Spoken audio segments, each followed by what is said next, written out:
Why is it that these UFOs always land in Farmer Bob's field in Pucker Brush, Kansas? Why don't they land in Dodger Stadium? Everybody has this ability. It is not a gift that I have that's special. One key aspect to analyzing feng shui is the environment.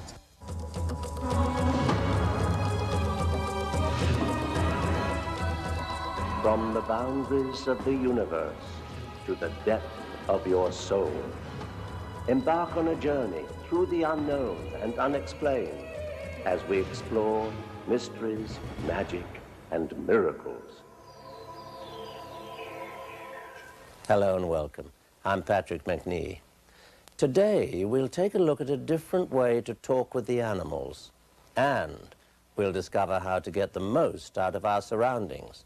But first, if you aren't a believer, would you believe there is a society just for you? Believe it or not. We live in a world of strange phenomena where our faiths are tested by unseen happenings. While some believe without question, others don't believe at all. As many as there are believers in UFOs, ghosts, and other strange phenomena, there are also the non-believers, the skeptics. Michael Sherman, publisher of the Skeptic magazine and a professor in history of science, wants more than stories, and he insists that the world needs all the skeptics it can get.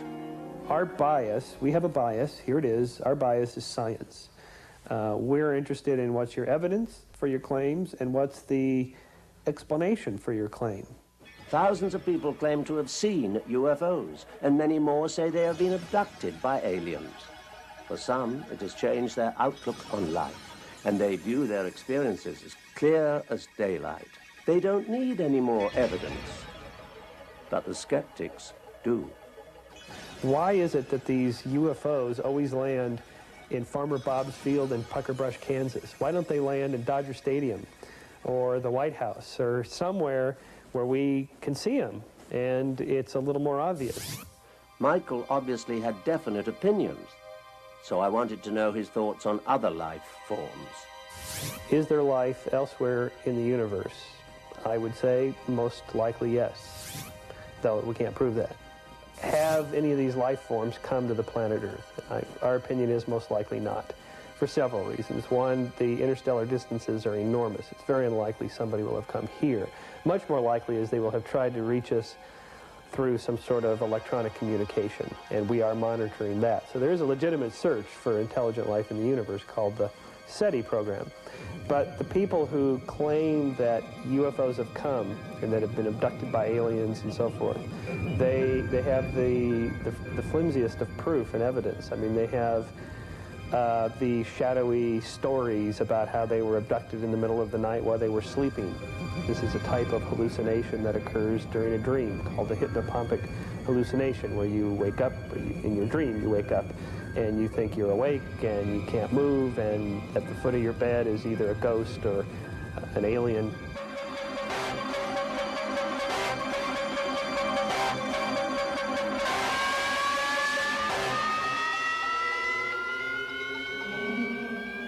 Angels have been with us since the beginning of time. They are normally associated with heaven.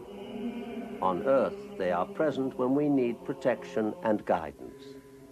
The skeptics have their own explanation for them. The recent popularity of angels has to do with the growing New Age movement, and basically people are uncomfortable with the quirkiness of the world. I mean, bad things happen, weird things happen that don't seem to make sense in our lives, and angels is a way of thinking, it's okay because I have this little Jiminy Cricket type creature hanging around me, looking after me, protecting me, and it's a type of a psychological feeling of well-beingness that people turn to, I think. Even the devil's work has been criticized. I think the devil is a little bit like angels in the sense that people are looking for something outside of the immediate world to explain the bad things that happen. And so if you can say, oh, the reason that good thing happened is because God wanted it to happen, or my angels were protecting me. Same thing with the devil. Well, something bad happened. Oh, that's Satan at work there. Leading experts in the field of past life regression, who are also psychiatrists, explain that problems we experience in a present life are sometimes problems brought over from previous lives. For them, healing a patient sometimes involves hypnosis and regression into a past life. Past lives reincarnation. Well, first of all, one of the serious problems with it is if people born today are actually people that used to live before, I mean, their bodies are inhabited by people who used to live before, then what happened to the spirit or soul of the person that's born now? Where does that go if it's being inhabited by somebody from before? There's a serious problem with the logic of reincarnation. People have always been fascinated with death and where we go to when our spirit leaves our physical body. Some people have claimed to have died and come to life. Their glimpse of what a wonderful world awaits us after death remains an extraordinary tale. Michael Sherman has his own theory about death. When we die, nobody knows what happens. Scientifically speaking, we have no final answer on that. Personally, I think that this is all there is. The physical body dies, and whatever is in my mind, my whatever you want to call it, spirit, my soul, I just think it's my personality, it's just me, my memories, is gone forever. I mean, as a scientist, I can't prove that there is not life after death. However, I can't prove that there's not a Santa Claus either.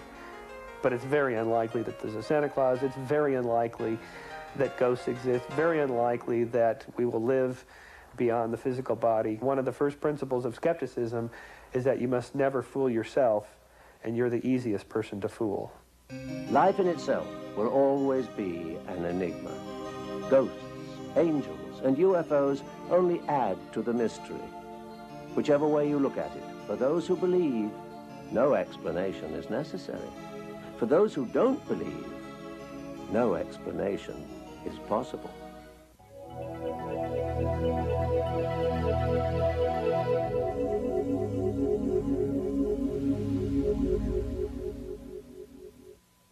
In the 1950s, a Colorado housewife, Ruth Simmons, was hypnotized and regressed to another life in Ireland in the early 1800s. She spoke with a thick Irish accent and called herself Bridie Murphy. Skeptics played a role in debunking this reincarnation story, but once the facts were proven, they became supporters. This story goes to show that even the most skeptical person can change his views. Research has proven people can communicate telepathically, but can animals? According to interspecies communicators, we can ask our pets anything if we listen to what they have to say with our minds. Animals can tell us what they're feeling. Animals can read our thoughts. Animals can even communicate with other animals. Lydia Hibby, an animal psychic, gives consultations to people looking for lost pets or those curious or concerned about their pet's health and well-being. And he said for a while he didn't realize he was a cat. He said someone bottle fed him. Do you know? Yes, we did. We bottle fed him. Okay, when he was tiny little guy. Yeah. Okay, because he said, I didn't think I was a cat. I was just real curious about it and wanted to see what my dogs and cat had to say. She feels great, and she's certainly very contented with you, and she's grateful that someone's taken such good care of her. Because I was told that she may have been abused, and I was so afraid that I couldn't stand thinking about that she may have been, so I've always tried to make it up to her. He said he really likes it when you talk to him all the time. He likes kind of being your therapist also, and I think that's the other reason why he doesn't want to share you with another cat. He said, I like being the only one. I'm thrilled. I'm really impressed, you know, at the information, and so much of it seems to just really fit. And then there were some surprises, too, that I'm really glad to know about. The only abuse that she said that she dealt with was someone who was very angry all the time, and they yelled a lot. So if someone raises their voice, which she said you haven't really had to do. I'm very happy to have gotten her. And to know that she's mentally stable is, is good news. I am relieved. I'm very relieved. Even Stacy Patterson, a falconer with South Bay Wildlife Rehabilitation Center, uses animal psychics with birds of prey. Now what I found when I started working with the birds, the injured ones, is they would be so stressed out in captivity. They wouldn't know why we were there, what we were doing with them, why they were caged. And I felt this real helplessness about not being able to assure them. And I realized at that time that I had to do something extrasensory, something paranormal, but I didn't know what that meant. And he was living with me, but the problem I had was he screamed. And he screamed incessantly. And he would start screaming at the first thing in the morning and go all day. So I was considering letting him go. Her frustration with Rhett led her to take a workshop with Carol Gurney, an interspecies communicator. And that afternoon, we actually got quiet, sat down, meditated with Rhett, and everyone was just basically awestruck with their feelings about Rhett. He came across as an extremely powerful bird. And we all got messages about balance. The Rhett's message was about balancing our male and female energies, balancing our intuition with our action. Since then, Rhett's become calm and quiet. Veterinarian Kathleen Carson from Coast Pet Clinic doesn't doubt the value of psychic communication with animals. In fact, she highly recommends it. Because most people are just so agonized when the euthanasia decision comes up of, you know, they have to play God, and they don't want to play God. How can they decide if their animal is to live or die? And if there's one more way that they can get input from the animal itself as to whether the animal wants to live or die, to me that is just, it's just a most welcome thing in the world. Carol Gurney telepathically communicates with animals for all sorts of reasons. Lost animals, behavioral problems, even the issue of death. But the good news about this is that everybody has this ability. It is not a gift that I have that's special. We all did it when we were children. We're born with the skills of telepathy. It's a universal language. Do it in the morning. It's the best time. They're relaxed, they've just woken up. Sit in a nice, comfortable chair, no music, no radio on. Take lots of deep breaths. Begin to relax the body. Breathe into the areas where there's tension so that you can release the tension. And then as you feel relaxed, sink into your heart center here. And then just from your heart, just allow yourself to connect with your animal. Really, really slowly, and just feel your animal. And then from there, ask a question mentally. Are you willing to communicate with me? How do you feel physically? And what you do is you just imagine the question, send it out, direct it to that animal, and then simply wait for a response. And don't be surprised, it may come immediately in all different forms, words, feelings, impressions, and pictures. When more and more people are getting in touch with animals, what they're really doing is they're showing us how to connect back to our own spirituality. When we go out in nature and we touch the hearts of those animals, when we touch the hearts of the hawks and allow ourselves to be with them, we are once again touching our spirituality of who we really are.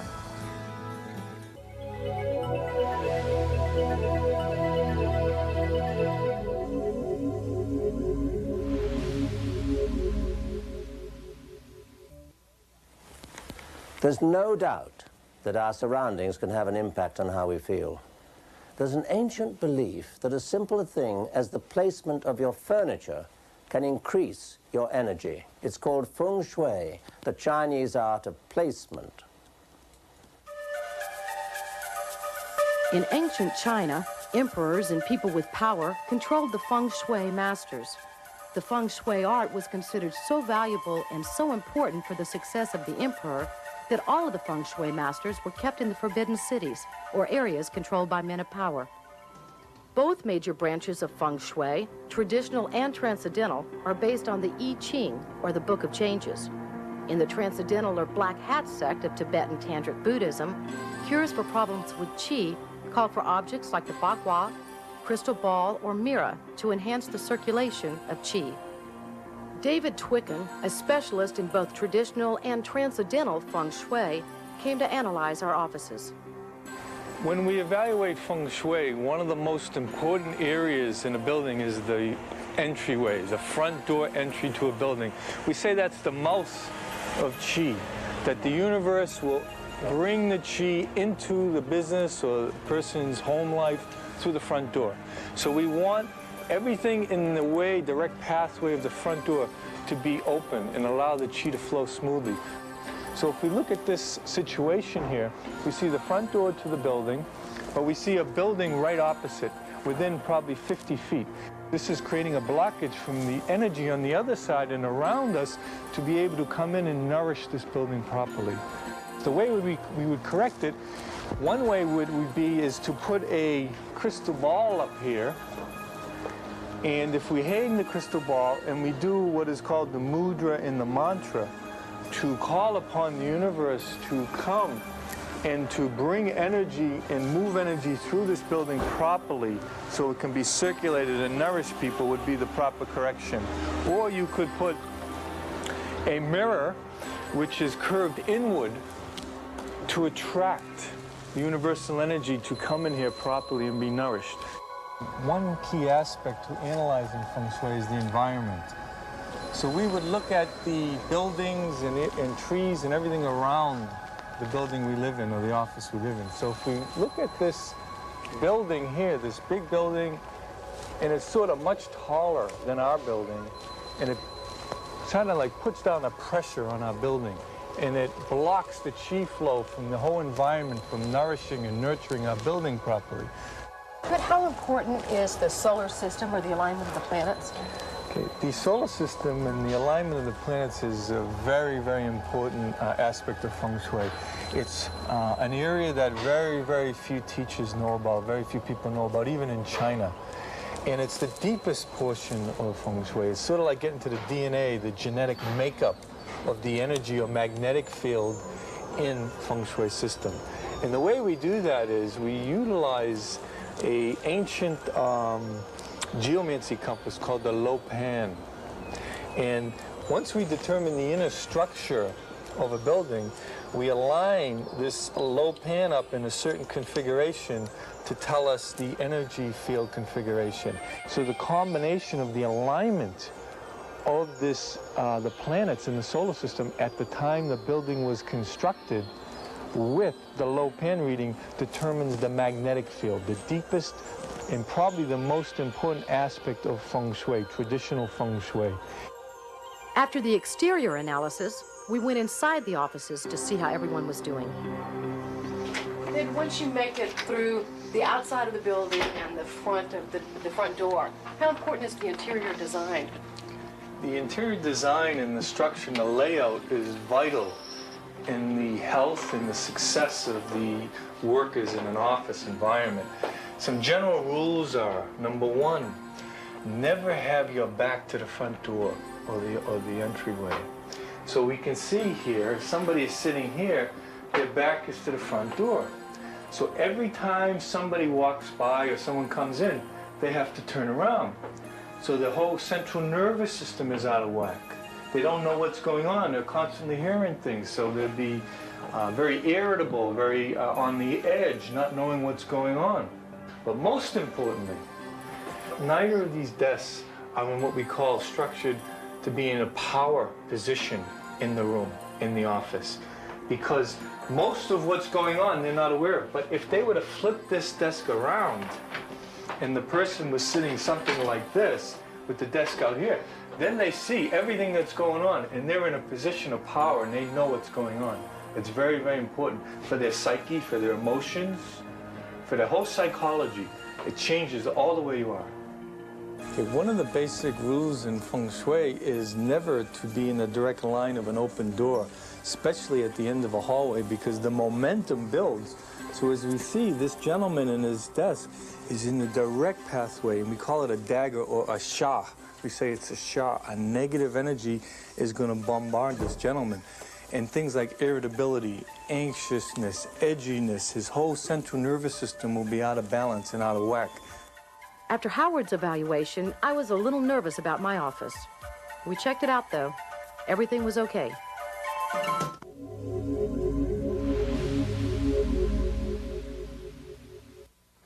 The universal life force is the energy within every person, animal, and thing throughout the universe. The existence of this energy has been a part of human culture since ancient times. It is known to the Hindus as prana, to the Polynesians as mana, and the Chinese call it chi. The Chinese concept includes the idea of yin and yang, light and dark, active and passive. Balancing the yin and yang is important for good health. It's fascinating how even small changes in one's environment can alter one's outlook. If you believe.